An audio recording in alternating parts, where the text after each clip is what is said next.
Chhattisgarh police academy के इस नए ताज़ा तरीन वीडियो में आप सभी का स्वागत है जी।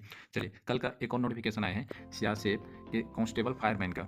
चलिए, ये क्या होता है फायरमैन, ये नोटिफिकेशन में क्या है, क्या खास चीज़ है, क्या इसमें हम अप्लाई कर सकते हैं, इसके बारे में विस्तृत से हम आपको डिटेल वाइज जानकारी बताते हैं जी। बस आप 4 से 5 मिनट वीडियो के एंड तक बने रहे। ठीक है, चलिए बिना समय गंवाए इस नोटिफिकेशन पर हम चलते हैं। चलिए, इस नोटिफिकेशन पर बात करें तो ये नोटिफिकेशन आपका सेंट्रल इंडस्ट्रियल सिक्योरिटी फोर्स आप नोटिफिकेशन है, रिक्वायरमेंट ऑफ कांस्टेबल फायरमैन। अब देखिए, ये आपका सीआरपीएफ का कांस्टेबल फायरमैन का वैकेंसी है जी। अब ये कांस्टेबल आपका फायरमैन क्या होता है, चलो इसके बारे में थोड़ा सा हम एंड पे आपको जानकारी देंगे। चलिए, पहले इस नोटिफिकेशन पर आपका क्या क्या चीज़ है इसके बारे में जान लेते हैं। चलिए, इसका देखो, आपका एप्लीकेशन एप्लीकेशन आपका कितना है जी। एप्लीकेशन आपका है 31/8 से आपका एप्लीकेशन होगा और आपका क्लोजिंग 30/9/2024 आपका लास्ट डेट है।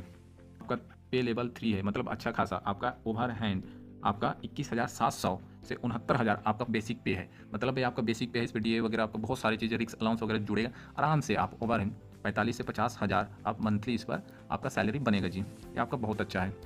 आप इसका फॉर्म डालने के लिए जी केवल आपको ऑनलाइन से ही केवल आपका एक्सेप्टेड किया जाएगा जी। और उसके बाद आपका सिलेक्शन प्रोसेस को हम देखें तो फर्स्ट आपका पीएटी फिजिकल एग्जामिनेशन होगा जी। फिर आपका सेकेंड पीएचडी मतलब आपका फिजिकल स्टैंडर्ड टेस्ट होगा। फिर इन दोनों के बाद आपका होगा जी डॉक्यूमेंट वेरिफिकेशन, मतलब डॉक्यूमेंट वेरिफिकेशन आपका एक ही दिन तीनों चीज़ होगा। उसके बाद आपका इन तीनों चीज़ होने के बाद आपका फिर से एक मेरिट लिस्ट बनेगा। उस मेरिट लिस्ट पे जो पास हुए रहेंगे physical standard test, PAT, document verification, वो सभी लोग आपका written exam CBT first paper पर आप बैठेंगे। फिर इसके डीएमई आपका डिटेल मेडिकल एग्जामिनेशन, फिर आपका review medical re medical check, यहीं पर मतलब आपका 2 मेरिट लिस्ट बनेगा। ठीक है जी, इतना बातें समझ आ गए। चलिए, इसका और हम एग्जामिनेशन प्रोसेस की ओर आगे बढ़ते हैं कि इसका आपका पीएटी पर क्या होगा और पीएचडी पर क्या होगा।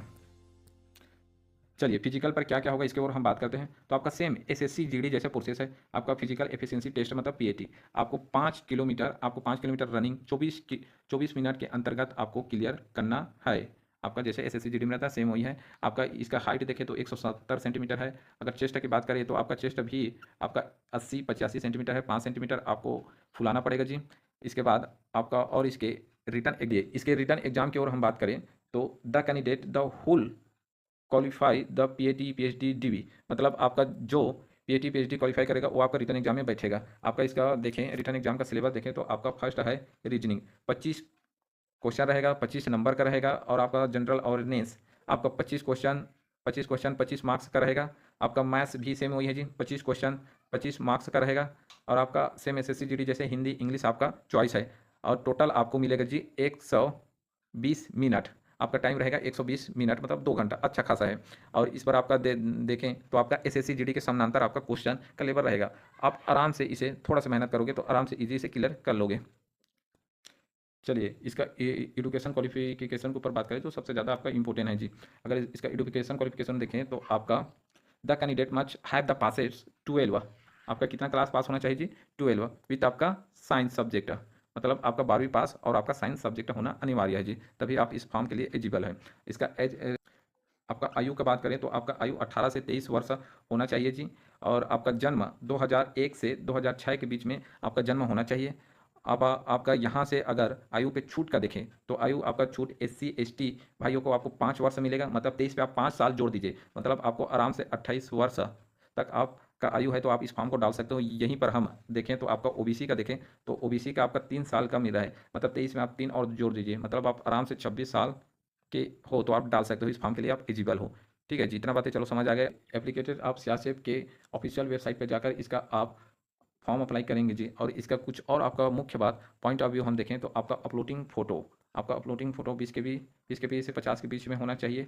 और आपका इसमें मेन इंपॉर्टेंट बात, चलिए इसमें मेन आपका इंपॉर्टेंट बात देखें तो जी आपका आपका फ़ोटो 3 महीने से ज़्यादा पुराना नहीं होना चाहिए। और वहीं आप जिस फ़ोटो को अप्लाई दे रहे हैं तो उस पर आपका डेट मेंशन होना ज़रूरी है, वरना आपका फॉर्म रिजेक्ट हो जाएगा। यहाँ पर स्पष्ट रूप से लिख दिया गया है कि rejected your application.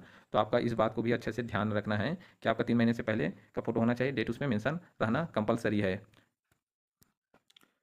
Post of vacancy के बारे में हम बात करें तो देखिए, पोस्ट ऑफ वैकेंसी आपका टोटल यहाँ पर देखें हम छत्तीसगढ़ के, तो छत्तीसगढ़ के हम आप देखें तो छत्तीसगढ़ का इंट्रियल स्टेट, मतलब आपका जहाँ नक्सल प्रभावित नहीं है उसके लिए आपका पोस्ट आया है जी केवल 14।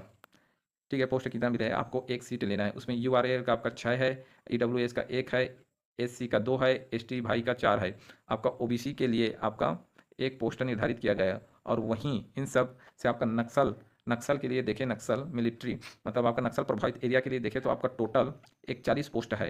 आपका यूआरएल पर 17 है, आपका ईडब्ल्यूएस पर 4 है, एससी पर 5 है, एसटी पर 13 है, ओबीसी भाइयों पर आपका 2 है। मतलब टोटल आपका 41 पोस्ट है। तो इसका टोटल हम देखें तो आपका टोटल छत्तीसगढ़ के लिए कितना हो रहा है जी, 55 पोस्ट निर्धारित है। ठीक है जी। और आप वैकेंसी देखें तो देखिए आपका बहुत सारा वैकेंसी है जी, पूरा हर एक स्टेट का है, लगभग सभी स्टेट पर है वैकेंसी। यहाँ पर देखिए आपका टोटल नंबर ऑफ वैकेंसी है जी आपका 1130, मतलब 1130 आपका टोटल वैकेंसी है। ठीक है जी। अगर आप इसके एलिजिबल है तो बिल्कुल आप, कम पोस्ट है मुझे फॉर्म नहीं डालना चाहिए ऐसे मत सोचिए, आपको सिर्फ एक पोस्ट लेना है। अगर आप योग्य हो तो जरूर